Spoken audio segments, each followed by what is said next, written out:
The United States has tried to pressure Iran through military power, sanction, and diplomatic warning, right?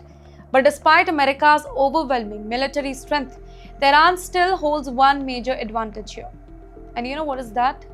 Geography.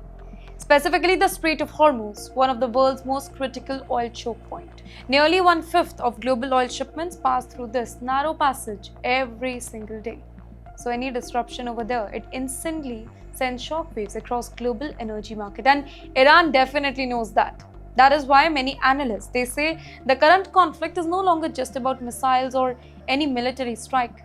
It is also about leverage. Now the particular story becomes even more complicated because Iran is not completely isolated internationally anymore. Yes, China, Iran's biggest supporter, continues buying discounted Iranian crude oil despite sanctions, helping Tehran maintain economic breathing space. And yes, not just China.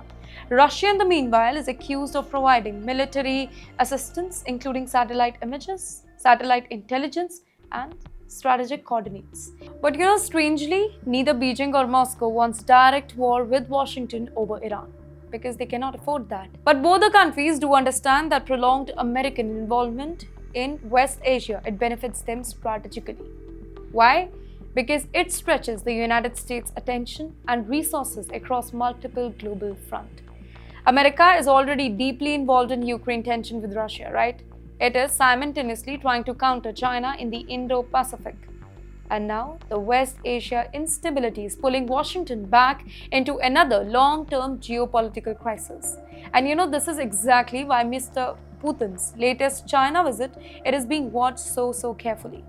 At the timing, it was impossible to ignore. Mr. Donald Trump, United States President, had just completed his own diplomatic engagement, and almost immediately afterwards, Mr. Putin, he arrived in Beijing for high-profile meetings with Mr. Xi Jinping.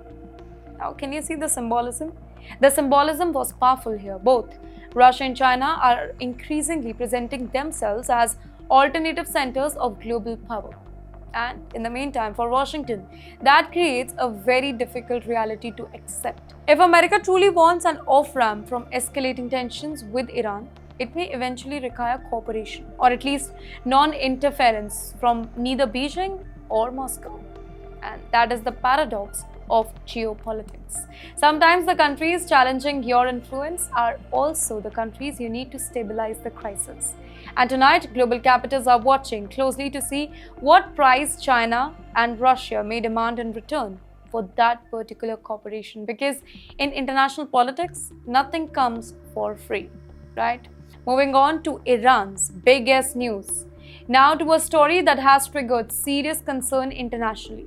Ladies and gentlemen, reports claim Iranian political figures are discussing legislation involving massive reward tied to threat against Mr. Donald Trump and Israeli Prime Minister Mr. Benjamin Netanyahu. And if that is passed, the proposal would represent one of the most aggressive escalation in rhetoric that is seen in this conflict so far. Well, according to reports, lawmakers connected to Iran's national security establishment are discussing the so-called counteraction measures following strikes earlier this particular year that allegedly targeted senior Iranian leadership structure. Now, the language that is being used, it is extremely inflammatory. And in the whole West Asia, rhetoric itself, it can become a weapon because every statement, it carries strategic meaning here. Well, sometimes governments make public threat not because they intend immediate action, but because they want to project strength internally and as well as externally. Iran today, it is under enormous pressure. Well, sanctions, they continue to hit the economy.